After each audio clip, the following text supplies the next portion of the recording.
Buenos días. Hoy vamos a hablar de un tema. Voy a explicarles una explicación de nuestros sabios sobre la entrega de la Torá. Los judíos, el pueblo de Israel recibió la Torá en el monte de Sinai hace más de 3.300 años. Dicen nuestros sabios que cuando el pueblo de Israel recibió la Torá, dicieron dos cosas. Primero, ningún pajarito hizo ruido, esto un silencio total. Ninguna fiera rumió. Había una especie de silencio celestial, natural en toda la naturaleza. Y después dicen otras cosas, que el pueblo de Israel salió de Egipto, como todo pueblo tiene sus sordos, sus paralíticos, sus ciegos, sus demás. Dicen nuestros sabios que los ciegos vieron, los sordos escucharon y los paralíticos pudieron caminar. Es decir, antes de la entrega de la Torá, hubo una especie de ¿cómo se dice?, de solución de todos los problemas físicos que tenían las personas. ¿Qué es lo que nos quisieron decir nuestros sabios en los dos dichos? Primero el dicho de la naturaleza, de los pajaritos y demás, y después en el dicho de los enfermos o los limitados. En el asunto de la naturaleza, los sabios nos querían decir de que hay una especie de discusión, semidiscusión, si la naturaleza es decir, si Dios hizo la naturaleza para que el hombre luche contra la naturaleza y pueda trabajarlo a él, es decir, la naturaleza es una especie de forma en la cual Dios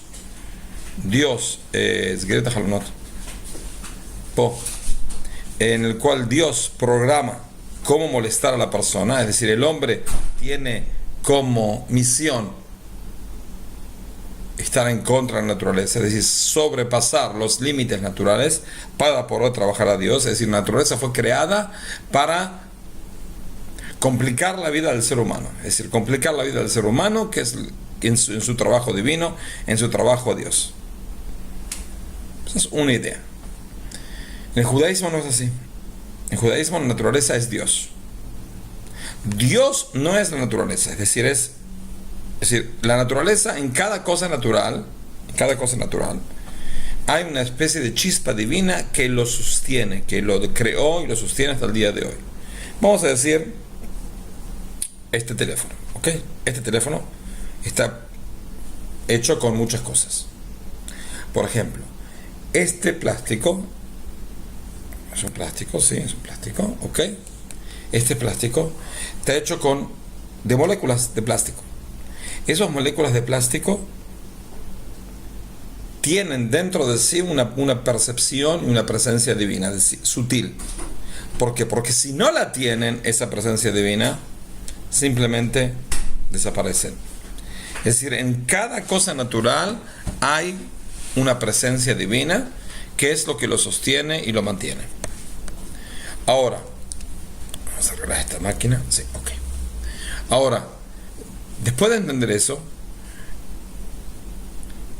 el decir que Dios, hasta más todavía, uno de los nombres de Dios es Elohim, uno de los 7 nombres divinos. ¿Y cómo se dice en hebreo naturaleza? Hateva, la naturaleza.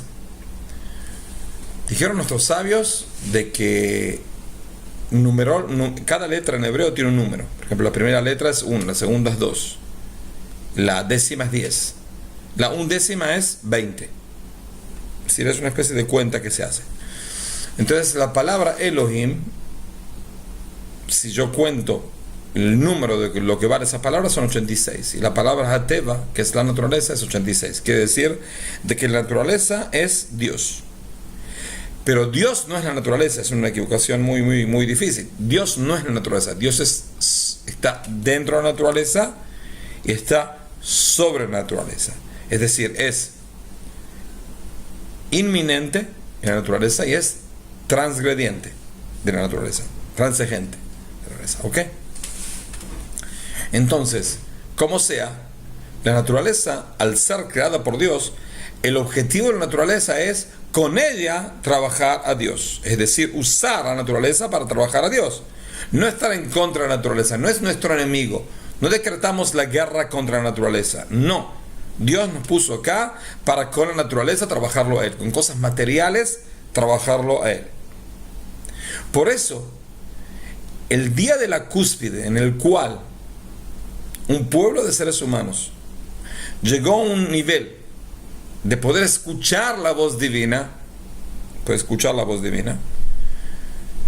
la naturaleza, como participó en esa entrega de la Torah al pueblo de Israel, ¿a través de qué? Hasta ahora estar totalmente callada, es decir, el silencio total de toda la naturaleza en la entrega de la Torah es como la participación de la naturaleza en la entrega de la Torah. ¿Por qué la naturaleza tenía que estar partícipe de la entrega de la Torah? Porque para eso fue creada. Es decir, el objetivo de la naturaleza no es que hay un objetivo. Dios no hizo la naturaleza, hizo el mundo porque estaba totalmente aburrido y de repente digo, bueno, esto también me aburrió, este asunto del mundo, los gusanos, los elefantes, vamos a crear un ser humano. ¿Para qué? Y no sé, para volverlo loco. Y después también se aburrió y dijo, bueno, ¿sabes qué? Vamos a entregar una Biblia, una especie de código jurídico para que los seres humanos hagan, porque está aburrido. Es decir, Dios no estaba aburrido. ¿Ok? Dios hizo la naturaleza para que trabajamos vía la naturaleza a Él. ¿Ok? Entonces la naturaleza es como que estuvo participándose a través de estar unida en ese tiempo en el cual Dios se reveló de manera pública a todo un pueblo, de manera de estoy en silencio y como que estoy participando y demostrando de que soy partícipe de esa entrega de la Torah. La entrega de la Torah no es la declaración de guerra de Dios y los seres humanos contra la naturaleza, no, es el porqué de la naturaleza, es el que da la precondición de para qué fue creada. Esa es la explicación del primer párrafo de los sabios. El segundo párrafo, que dice de que los ciegos vieron, los sordos escucharon, los paralíticos andaron y demás, nuestros sabios nos quieren decir de que un hombre, para trabajar a Dios, nosotros estamos compuestos por almas y cuerpos. Para trabajar de manera óptima e integral a Dios, hace falta tener un cuerpo óptimo e integral. Cuanto más óptimo e integral uno tiene su cuerpo, su materia, tiene más posibilidad de trabajar a Dios de manera íntegra y perfecta. Es decir, no es que cada persona que tiene el cuerpo totalmente sano y es un tipo muy fuerte y muy demás condiciones físicas va a ser un santo. No va a ser un santo. Pero tiene más posibilidades de trabajar a Dios que una persona enferma. Una persona enferma pasa mucho tiempo, muchas horas y mucho esfuerzo para poder seguir viviendo. Entonces, tanto tiempo de ocuparse de cómo trabajar a Dios, sí, uno puede trabajar a Dios también siendo enfermo, muy enfermo, sigue trabajando a Dios. Pienso que la peor enfermedad del mundo es una enfermedad que se llama en inglés el ALS, es enfermedad que ataca el sistema nervioso central, en el cual la gente va perdiendo la posibilidad de moverse y de a poco pierde la posibilidad de hablar y demás, y muere después de ahogo. No, por lo general uno puede vivir 2 años, una persona que se enferma 2, 3 años. Hay gente que vive mucho más. Es una especie de semi-milagros. Como sea, una vez tenía un amigo mío que estuvo enfermo de eso y se murió. y él estaba totalmente paralítico. Lo único que podía mover eran los ojos. Y aquí en la universidad le prepararon una especie de computadora en el cual él se fija con los ojos en un abecedario y puede llegar y podía escribir. Entonces él escribía cuentos y escribía demás. Una vez lo fue a visitar a la casa, totalmente paralítico. Entonces le había que darlo vuelta de vez en cuando para que no tenga heridas y demás, depresión. Entonces le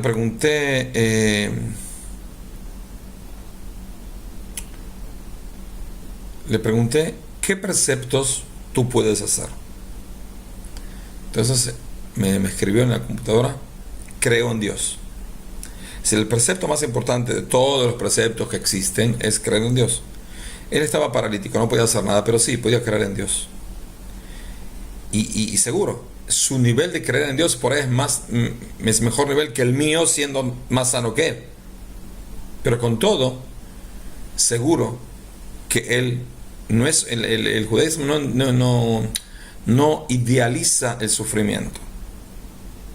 Si uno sufre, debe también puede y debe trabajar a Dios con lo que pueda. Pero no hay una idealización del sufrimiento. Siendo ciego estoy más acercado a Dios, siendo débil estoy más acercado a Dios, porque la naturaleza molesta el trabajo divino. No, la naturaleza no molesta el trabajo divino. La naturaleza nos ayuda. Hasta tanto que nuestros sabios dijeron de que hay 4 condiciones para ser profeta. Una de las 4 condiciones es fuerza física. Fuerza física, en el tomo de Nedarim, en la página, creo, 62. Fuerza física. ¿De dónde lo deducen eso? De Moshe. Moshe tenía mucha fuerza física. ¿Cómo lo sé? Primero porque cuando se murió a los 120 años, dice el versículo de que estaba totalmente íntegro y fuerte. Primero.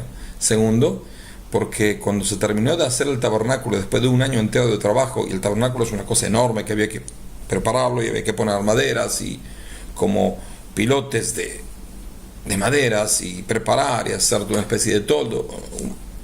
Dice así: hizo el tabernáculo, es decir, lo hizo para el tabernáculo, lo construyó.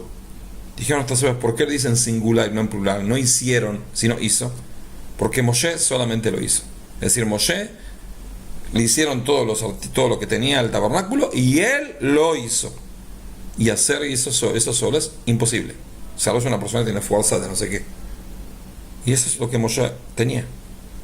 Una fuerza totalmente por ahí inconcebible, pero así es lo que tenía.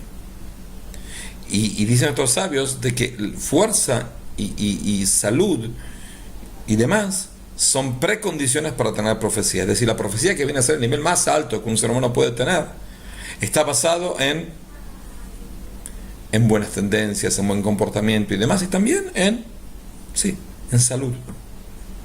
Una persona enferma puede ser profeta, pero si esa persona enferma y es profeta, se sana, va a ser un profeta mucho más alto. ¿Por qué? Porque tiene más posibilidades de captar la presencia divina y puede llegar a elevarse más fácilmente. Y puede llegar a elevarse más altamente. Al ser más fácil, puede llegar a ser más alta. Por eso dijeron nuestros sabios de que cuando el pueblo de Israel llegó al monte de Sinai, tuvieron una especie de curación total. Todos se curaron de las limitaciones. ¿Por qué? Porque tienen que ser sanos. ¿Por qué tienen que ser sanos? Para ser profetas. Si el pueblo de Israel en el monte de Sinai pasó a ser un pueblo de profetas, sí, se terminó el asunto de la entrega de la Torá, volvimos a ser seres humanos no comunes, pero sí, con una especie de posibilidad de ser profetas. Como sabemos, ¿por qué lo fuimos? ¿Por qué lo fuimos? Porque Dios nos curó. Si Dios no nos curaba y el ciego seguía ciego, esa persona ciega podía recibir la Torá de manera limitada. Sin embargo, al ser sano, pudo recibir la Torá de manera más elevada. Por eso, la elevación, la salubridad y demás son preceptos positivos. Por eso, por ejemplo, una de las más importantes preceptos de la Torá es cumplir el día de Shabbat. Con todo y eso, cualquier cosa que pueda llegar a poner en peligro a cualquier persona, aunque sea un bebé, aunque sea un feto, lo que sea que puede llegar a provocar algún problema No problema a largo plazo, un problema de ahora, en el día de Shabbat, hay un problema en el cual hay que tratar, porque si no, andás a ver, puede llegar a ser de manera muy, muy lejana por ahí, pero puede llegar a provocar una especie de peligro a la persona. Se puede profanar el Shabbat para salvar a la persona. Más, según la ley judía, el que tiene que profanar el Shabbat, ¿quiénes son? Los sabios y los rabinos. Es decir, cuando hay un problema, por ejemplo, en mi templo, una persona tuvo una especie de taquicardia y se sentía mal, ya tuvo varios problemas. Hubo que llamar a la ambulancia. Entonces, siempre en Shabbat no se puede usar el teléfono, entonces no teníamos que tener, pero siempre en la entrada, en un lugar donde se esconde hay un teléfono que está preparado para estas cosas. Entonces le dije, tráeme el teléfono y yo llamo. Delante de todas las personas, como 400 personas, fui y yo llamé a la emergencia. ¿Para qué? Para demostrar de que toda la Torah está basada en que una persona sea sana. La Torah no vino a arruinar el cuerpo de la persona, no viene a martirizar a la persona ni a idealizar el sufrimiento, idealizar la pobreza y demás. No. Cualquier cosa que no está óptima influye en el trabajo divino. Por eso Dios nos curó antes de la entrega de la Torah. Como es en cosas particulares, así en cosas generales. El pueblo de Israel en la diáspora estaba enfermo, sin cuerpo, sin la tierra de Israel. Dios nos hizo volver a la tierra de Israel con semi-milagros y milagros y cambios políticos y demás.